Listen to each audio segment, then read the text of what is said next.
Tu veux la phrase du jour? Je l'aime trop. En fait, c'est une réponse à celle d'hier, donc je te mets les deux. N'allez pas croire que pour être authentique, l'amour ait besoin de quelque chose d'extraordinaire. Comment une lampe brûle-t-elle? Grâce à ces petites gouttes d'huile qui l'alimentent. Et aujourd'hui, en quoi consistent ces petites gouttes d'huile de notre lampe? Ce sont les petites choses de la vie de tous les jours. La fidélité, la ponctualité, les paroles aimables, une pensée pour l'autre, la manière de faire silence, de regarder, de parler et d'agir. Ah bon, ben voilà, au moins ça nous donne des bonnes idées, tout ça.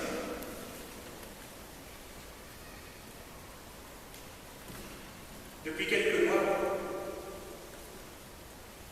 Sophie méditait chaque jour une parole de Mère Teresa de Calcutta. Et ces paroles n'étaient pas pour elle que de belles paroles. Elle en faisait ses starting blocks pour donner corps à la foi qu'elle avait reçue dans sa famille. Le 20 mars, elle écrivait à une amie qui partageait avec elle ses réflexions. On est désormais unis avec notre petite phrase du jour. C'est une manière tellement simple d'orienter sa journée. Ça m'aide vachement en tout cas. Je suis sûr que toi aussi. Et dans sa chronique des JMJ du 16 juillet 2013 sur Radio Notre-Dame, elle redisait avec ses propres mots cette conviction. Comment être témoin aujourd'hui quand on a 20 ans en vivant Jésus-Christ? On n'a pas forcément besoin de tous aller parler, crier partout autour de nous, mais on peut être des témoins de l'amour du Christ en vivant de notre vie très simplement. Et comme ça, on sera des témoins que Jésus nous aime. Ces attitudes très simples de l'amour au quotidien, nombreux sont ceux qui témoignent que Sophie les a adoptés, et on les a entendus tout à l'heure. Elle constituait ces attitudes, ces petites gouttes d'huile qu'évoque Mère Teresa, et elles ont illuminé la vie de ceux qui la côtoyaient. Mais pas seulement à cause de la joie et de l'enthousiasme naturel et spontané qu'elle communiquait le temps d'une rencontre. Ce n'était pas éphémère la lumière qu'elle communiquait, c'était bien plus. Sophie unifiait sa vie afin que tout converge pour que l'Évangile devienne une réalité concrète et visible, pour que sa vie devienne elle-même évangile. Elle voulait que ses actes changent la vie en y faisant apparaître le cœur du cœur de notre foi. Dieu nous aime et c'est uni à chacun de nous.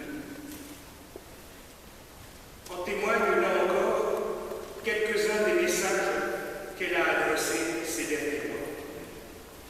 Le 6 février dernier, elle écrivait le sermon de dimanche dernier était justement sur ça. En quoi Dieu est incarné en nous? En quoi dans les hommes on voit Dieu? Parce que ça, c'est un truc vraiment incompréhensible pour les athées de base. Mais c'est tellement stylé. Ça rejoint la phrase « Ce que vous faites le plus petit d'entre les miens, c'est à moi que vous le faites ». C'est tellement beau aussi. Tout ça me permet d'essayer d'arrêter de critiquer et d'arrêter de dire des choses horribles sur les gens. On ne peut pas, à partir du moment où ce sont des créations de Dieu. Le 4 mars, j'en reviens pas des chiffres sur l'Inde et tout. Quelle pauvreté! Il y a un tellement énorme gap entre eux et nous, ça me fait tellement de peine. Et c'est tellement dur de changer les choses. J'ai l'impression que c'est vraiment infaisable. Mais bon, si chacun met sa petite graine, ça améliore quand même les choses. Et évoquant une session à Paris mondiale, ils nous ont aidés à voir le consumisme. Ça existe ce mot? D'une autre façon, j'ai pas mal de choses à changer. Ce que j'ai trouvé top, c'est qu'ils nous ont donné des trucs concrets pour changer notre comportement. Donc c'est top. Et le 22 avril, elle citait de nouveau Mère Teresa. Dans le pauvre, nous touchons réellement le corps du Christ. Dans le pauvre, c'est le Christ affamé que nous nourrissons. C'est le Christ nu que nous habillons. C'est le Christ sans douleur que nous abritons. Et la veille de sa mort, comme le rappelait Monseigneur Petit, elle servait des vieillards dans un établissement médical. Vous voyez, mes amis, normalement, une homélie, ça sert à commenter l'évangile.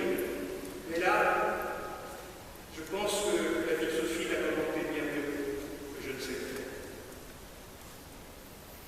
Quand l'évangile nous dit « Restez en tenue de service et gardez vos lampes allumées », je vois dans ces lignes l'attitude qu'a adoptée Sophie.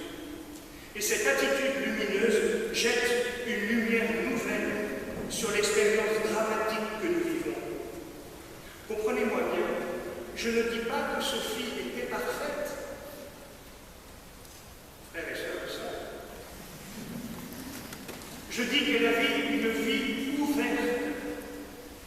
Ouverte à Dieu, ouverte aux autres, ouverte à un avenir qui dépasse l'horizon des limites humaines, puisque précisément, elle commençait à entrevoir la présence de l'Éternel là où notre génération ne voit que limites et déchéances. Dans l'introduction de son encyclique Lumen Fidei, que les jeunes du groupe de Sophie ont particulièrement médité ces derniers jours, durant leur séjour prolongé en Guyane, dans l'introduction de son encyclique, le pape François écrit « Celui qui croit, voit. Il voit avec une lumière qui illumine tout le parcours de la route, parce qu'elle nous vient du Christ ressuscité, étoile du matin qui ne se couche pas. La foi n'est pas ce qui donne du sens à la mort de Sophie. Cette mort reste un mystère, douloureux. À 21 ans, on ne meurt pas. Alors spontanément, nous nous tournons vers le ciel, vers la terre, cherchant qui répondra à notre question. Pourquoi? Pourquoi Sophie est-elle morte? Pourquoi? Parce qu'elle a eu un accident. Ne cherchez pas d'autres raisons. Ne cherchez pas de sens à sa mort. Elle n'en a pas. C'est insensé. Ce qui a du sens, c'est sa vie. Ce qu'elle a fait, ce qu'elle a dit, le chemin qu'elle a décidé de prendre, voilà qui a du sens. Son implication dans l'amour, à la bif, dans son écoute de la parole, dans son approfondissement de la foi avec Even, voilà qui a du sens. Ses rencontres à l'école polytechnique féminine, avec les jeunes de sa génération qui ont adopté des valeurs bien différentes des siennes et qui l'ont alors poussé à approfondir sa compréhension de la foi chrétienne, voilà qui a du sens. Sa fidélité en amitié, son enthousiasme dans ses projets, voilà qui a du sens. Car ce qui a du sens, c'est ce qui donne du vie, de l'avenir à notre vie. Et Sophie regardait vers l'avenir. Elle ouvrit son cœur à un avenir si grand qu'il dépasse l'horizon de la vie humaine. S'ouvrir à l'au-delà de soi, c'est le principe de toute activité spirituelle humaine. Pierre Teilhard de Chardin écrivait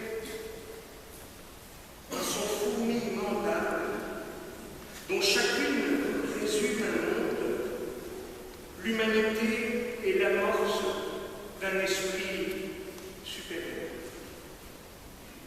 Tendre vers cette hauteur et cette grandeur de vie, c'est à cela que conduit l'Évangile. Et Sophie l'avait compris. Et elle nous invite à comprendre cela.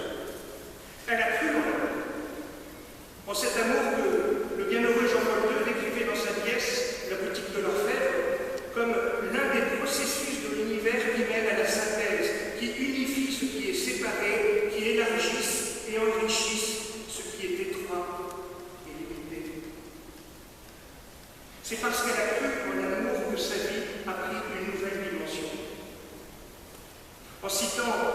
le 2e chapitre d'Isaïe dans son encyclique, le pape François écrit « Si vous ne croyez pas, vous ne comprendrez pas.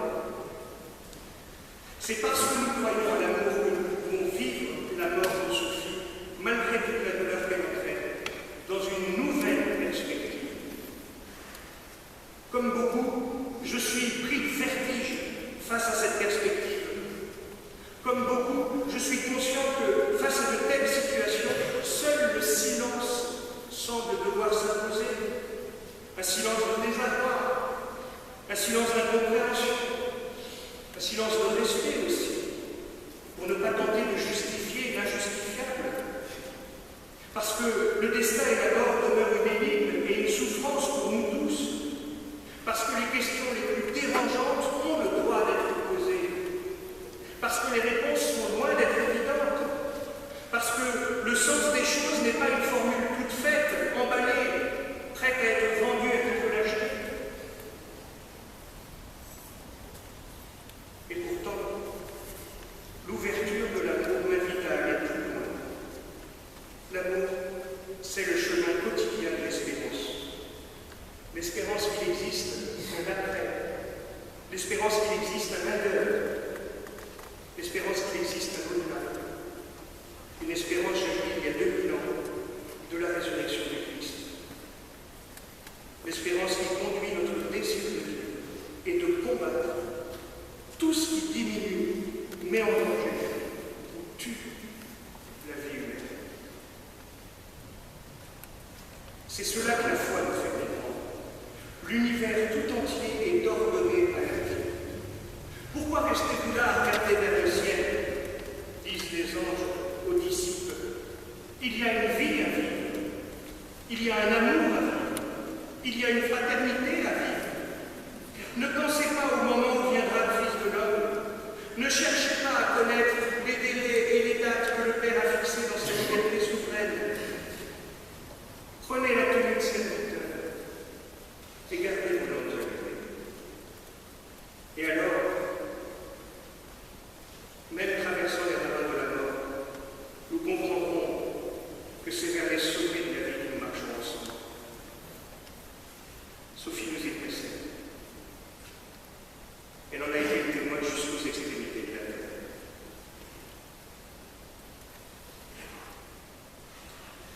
Sophie, le 3 décembre, tu écrivais à ton ami « Ah oui, je voulais te raconter la messe hier, parce que je l'ai